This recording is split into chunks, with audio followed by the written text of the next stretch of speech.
হংকংয়ের বিপক্ষে ম্যাচ খেলতে কবে ঢাকায় আসবেন হামজা সুমিত? দেখুন, কদিন পর থেকে শুরু হবে ব্যস্ততা। কারণ আগামী 9 অক্টোবর এশিয়ান কাপ বাছাইয়ের ম্যাচে হংকংয়ের বিপক্ষে মাঠে নামবে বাংলাদেশ।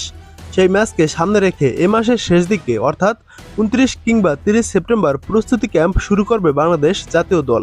তবে সবচেয়ে আলোচনার বিষয় হচ্ছে হংকংয়ের বিপক্ষে ম্যাচ খেলতে কবে বাংলাদেশে আসবেন হামজা চৌধুরী ও সমিত সুমরা।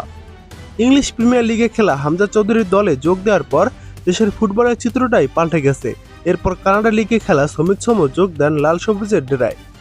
হংকংয়ের বিপক্ষে বাংলাদেশের ম্যাচটি অনুষ্ঠিত হবে ঢাকার জাতীয় স্টেডিয়ামে। এই ম্যাচ খেলতে হামজা চৌধুরী ও সমিত সোম দেশে আসবেন কবে, তা নিয়েও প্রশ্ন আছে ফুটবল প্রেমীদের মনে। বাফুফের সূত্রে জানা গেছে 4 অক্টোবর সোয়ানসি সিটির সঙ্গে ম্যাচ খেলে হামজা চৌধুরী ঢাকায় পা রাখার কথা রয়েছে 6 অক্টোবর। অন্যদিকে সমিত সোমের দেশে আসার কথা 7 অক্টোবর। গত 25 মার্চ শিলংয়ে ভারতের বিপক্ষে ম্যাচ দিয়ে বাংলাদেশের জার্সিতে অভিষেক হয় হামজা চৌধুরীর। এরপর থেকে এখন পর্যন্ত বাংলাদেশের হয়ে 3 ম্যাচ খেলে 1 গোল ও 1টি অ্যাসিস্ট করেছেন তিনি।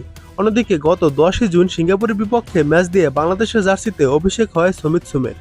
আগামী মাসে হংকংয়ের সঙ্গে 2টি ম্যাচ খেলবে বাংলাদেশ দল। এশিয়ান কাপ বাছাইয়ের ম্যাচে 9 অক্টোবর হংকংকে আতিথ্য দেবে বাংলাদেশ। এরপর 14 অক্টোবর হংকংয়ের মাটিতে গিয়ে খেলবে লাল সবুজের প্রতিনিধিরা। এশিয়ান কাপ বাছাই এখন পর্যন্ত 2 ম্যাচ খেলে 1 পয়েন্ট নিয়ে টেবিলের 3 নম্বরে আছে বাংলাদেশ দল। সমান ম্যাচে 4 পয়েন্ট নিয়ে 2 নম্বরে আছে হংকং। সমান পয়েন্ট নিয়ে 1 গোলে এগিয়ে থাকায় শীর্ষে রয়েছে সিঙ্গাপুর। বাংলাদেশের সমান 1 পয়েন্ট নিয়ে ভারত আছে সবার নিচে।